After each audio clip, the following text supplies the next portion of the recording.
Hello everyone, this is Dr. Abdal. Welcome to my YouTube channel Learn with Dr. Abdal.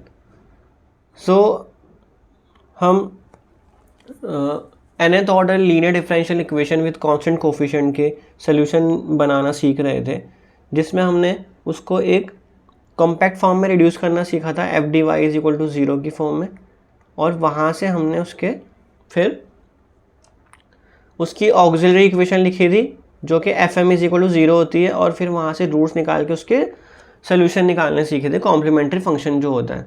तो अगर हमने already real distinct and real repeated roots के लिए case कर लिए हैं, तो अब हम करेंगे complex and distinct and complex and repeated में सोल्यूशन क्या बनेगा।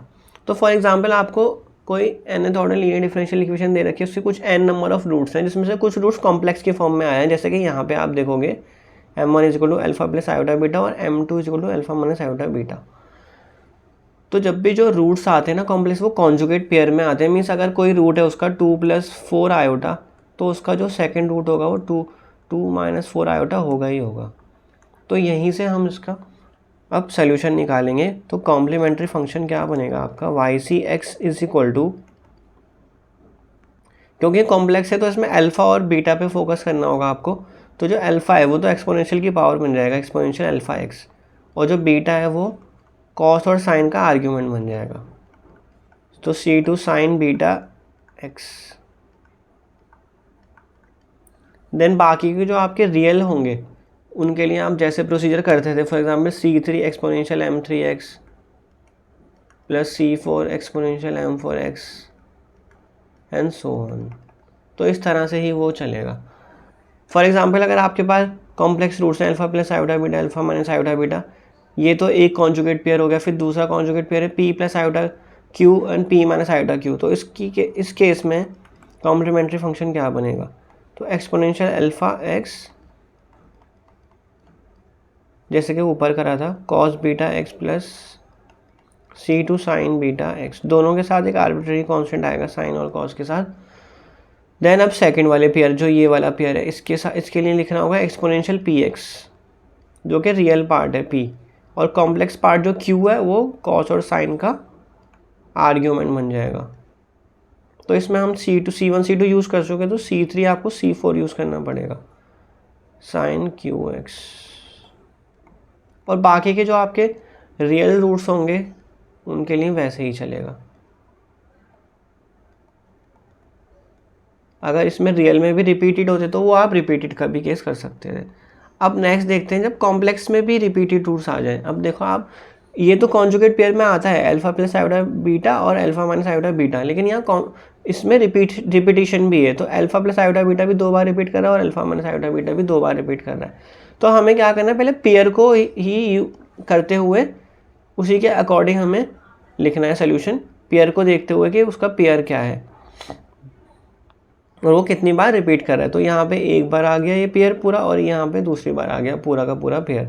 तो इसका सोल्यूशन क्या बनेगा, exponential alpha x C1 plus C2 x cos beta x. अब यहाँ पे रिपीटिशन हो रही है ना, जितनी बार रिपीटिशन हो रही है उतनी बार हमने कांस्टेंट यूज़ कर लिया, ठीक है, जैसे कि हम रियल के केस में करते थे। Then C3 plus C4 X sine beta X. 3 बार रिपीट हो रहा होता है ये पेयर, तो हम क्या करते हैं, C1 प्लस C2 एक्स के बाद C3 एक्स स्क्वायर तक लेके जाते, इस तरह से ही करते। फिर नेक्स्ट जो आपके रियल रूट्स हैं उनके लिए हम वैसे ही लिखेंगे, C5 exponential m5x, C6 exponential m6x। इस तरह से ही हम रियल के लिए करते चले जाएंगे। तो बाकी के आप केसेस खुद से भी कंसीडर कर सकते हो, जितने भी डिस्टिंक्ट केसेस बना सकते हो, जितने 3 बार रिपीट कर रहा है, 4 बार रिपीट कर रहा है, उस तरह से आप सोल्यूशन लिखते चले जाओगे। लेकिन इतना बड़ा क्वेश्चन आता भी नहीं है। तो इसमें एक रिमार्क है, complex roots of any polynomial always appear in conjugate pair. Means अगर कोई आपके पास पॉलिनोमियल है, कितने भी डिग्री का है, फॉर एग्जाम्पल 4 डिग्री का पॉलिनोमियल है कुछ, तो उसके जो रूट्स होंगे ना वो हमेशा कॉम्प्लेक्स रूट जो है वो पेयर में ही एग्जिस्ट करेंगे। अगर कोई रूट्स आ रहे हैं 2 + 3 आयोटा, तो उसका दूसरा जो रूट होगा वो 2 + 3 आयोटा का कॉन्जुगेट आएगा, 2 - 3 आयोटा बन जाएगा वो। सो अगर कोई पॉलिनोमियल है आपके पास तो उसके जो रूट्स होंगे वो हमेशा कॉन्जुगेट पेयर में होंगे। फॉर एग्जांपल अगर आपके पास 2+3 आयोटा कोई रूट आ रहा है उसका कॉम्प्लेक्स रूट, तो जो उसका सेकंड रूट होगा वो 2+3 आयोटा का कॉन्जुगेट होगा, मीन्स 2 - 3 आयोटा। तो ये हमेशा कॉन्जुगेट पेयर में ही होते हैं। तो इस पे बेस कुछ क्वेश्चन कर लेते हैं ताकि हमें ये और क्लियर हो जाए कि इसका कॉम्प्लीमेंट्री फंक्शन कैसे लिखा जाता है। तो इसको सबसे पहले आप रिड्यूस करोगे m² + m + 1 = 0 में। ये आपकी ऑक्सिलरी इक्वेशन हो गई। तो इसके रूट्स निकालोगे, तो इसके रूट्स निकालने के लिए आप डिस्क्रिमिनेंट वाला मेथड यूज़ करो, -b + -b² - 4ac, so divided by 2 × 1। तो ये क्या बन जाएगा, -3 डिवाइड बाई 2। तो -3 को आप जब रूट से बाहर निकालते हो तो वो आयोटा बन जाता है, तो √3 आयोटा हो गया ये डिवाइडेड बाई 2। तो इसके दो रूट्स आ रहे हैं, एक आ रहा है 1 + √3 आयोटा बाई 2, और दूसरा देखोगे तो पेयर में ही आ रहा है, वो कॉन्जुगेट पेयर में, -1 फिर -√3 आयोटा हो गया। तो यहाँ पे चेंज आ गया आपका, बस कॉन्जुगेट बनाने के लिए। तो इसका जो कॉम्प्लीमेंट्री फंक्शन होगा YCX वो क्या हो जाएगा। अब आपने क्या देखना है, इसका रियल पार्ट अलग कर लेना। इसका रियल पार्ट क्या होगा, -1/2 और इसका कॉम्प्लेक्स पार्ट होगा √3/2 आयोटा। इस तरह से ही तो होता है। तो इसका कॉम्प्लीमेंट्री फंक्शन क्या बन जाएगा, एक तो आपके पास एक्सपोनेंशियल -1/2x आएगा, फिर C1 cos √3/2x जो कि कॉम्प्लेक्स पार्ट है, C2 sin √3/2x जो कि आपका कॉम्प्लेक्स पार्ट है, वो साइन और कोसाइन के साथ आता है, और जो आपका रियल पार्ट है वो हमेशा एक्सपोनेंशियल के साथ आता है। तो इसका सोल्यूशन ये बनेगा। सो नेक्स्ट प्रॉब्लम करते हैं, d⁴ - a⁴ × y = 0। तो इसका ऑक्सिलरी इक्वेशन लिख लो, m⁴ - a⁴ = 0। तो ये क्या बन जाएगा, m⁴ = a⁴। अब यहाँ से देखो, जब आप इसकी पावर हटाओगे तो जब इसको रिड्यूस करोगे m² क्या आ जाएगा आपका, ±a²। जब आपने इसका दोनों साइड स्क्वायर रूट करा तो इसमें एक रूट तो आपका m² = a² आ गया, और सेकंड रूट क्या आ गया, m² = -a²। तो यहाँ से क्या लिखोगे, m को +-a, और यहाँ से m को क्या लिखोगे, +-a आयोटा। अब आपको रियल के केसेस पता है, कॉम्प्लेक्स के केसेस बताएं, तो कॉम्प्लीमेंट्री फंक्शन इस केस में क्या बन जाएगा आपका। पहले मैं कॉम्प्लेक्स के लिए लिख लेता हूँ, जो आपका ये कॉम्प्लेक्स रूट आ रहा है। जो अब इसमें देखो आपका रियल पार्ट कुछ नहीं है, जो आपका ये वाला कॉम्प्लेक्स रूट है ये है 0 ± a आयोटा। तो एक्सपोनेंशियल की पावर 0 करोगे तो वो 1 ही होगा, तो 1 को लिखने की ज़रूरत नहीं है। तो C1 cos ax + C2 sin ax, और जो आपके रियल केसेस है +-a, उसके लिए C3 exponential ax and C4 exponential -ax। ये आपका पूरा सोल्यूशन बन गया। यहाँ पे कॉम्प्लेक्स भी है और रियल भी है। अब ये वाला क्वेश्चन करते हैं। तो इसको सबसे पहले ऑक्सिलरी इक्वेशन में लिखोगे आप 2m³ + 2m² - 2m + 1 = 0।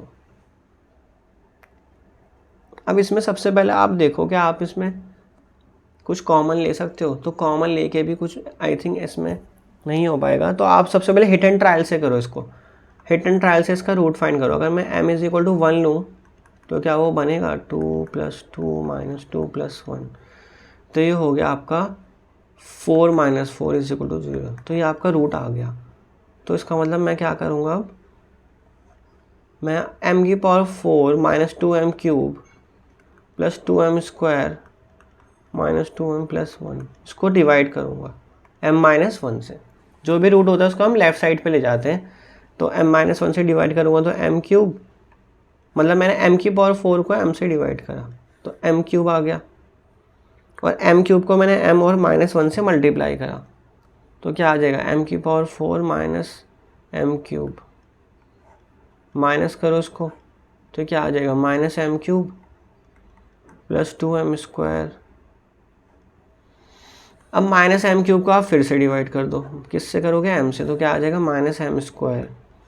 तो -m² को मल्टीप्लाई करोगे m से और फिर +m², तो ये प्लस माइनस, तो एक बन गया आपका m², एक कैंसिल हो गया, m² - 2m, फिर m स्क्वायर को m से डिवाइड करा तो m आ गया, फिर m को मल्टीप्लाई करा m से और -1 से, तो ये हो गया आपका माइनस और ये हो गया आपका प्लस, तो -m+1।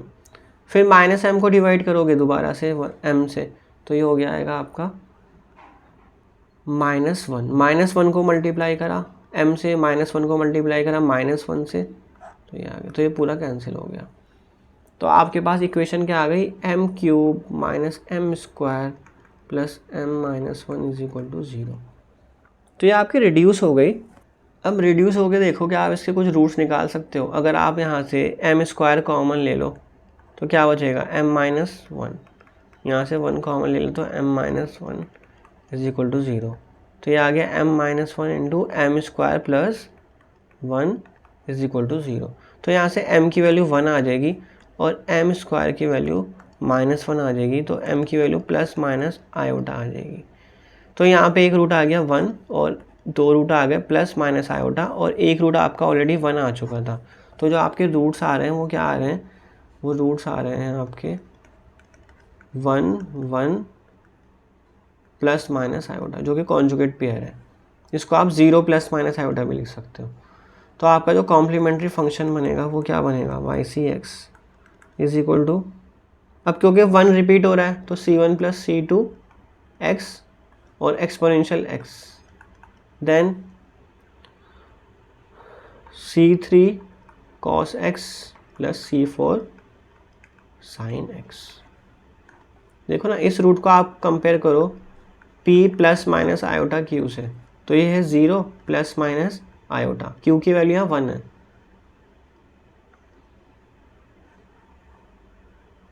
तो q की वैल्यू 1 है, तो यहाँ पे x का कोफिशिएंट 1 ही आ रहा है। तो ये आपका सोल्यूशन आ गया कॉम्प्लीमेंट्री फंक्शन। यहाँ पे आपके सारे केसेस यूज़ हो गए जहाँ पे रियल और रिपीटेड रूट्स हैं और कॉम्प्लेक्स रूट्स आ रहे हैं। सो आई होप आपको ये कॉम्प्लेक्स वाला पार्ट भी समझ आ गया होगा, जहाँ पे रूट्स आपके कॉम्प्लेक्स किया या फिर रिपीटेड रियल्स या रिपीटेड डिस्टिंक्ट भी आ रहे हैं, उनके साथ सारे केसेस हमारे यहाँ पे कवर हो गए हैं। तो आप और प्रैक्टिस करो क्वेश्चंस की, और जब भी आपको कोई डाउट हो तो आप कमेंट सेक्शन में भी कमेंट कर सकते हो।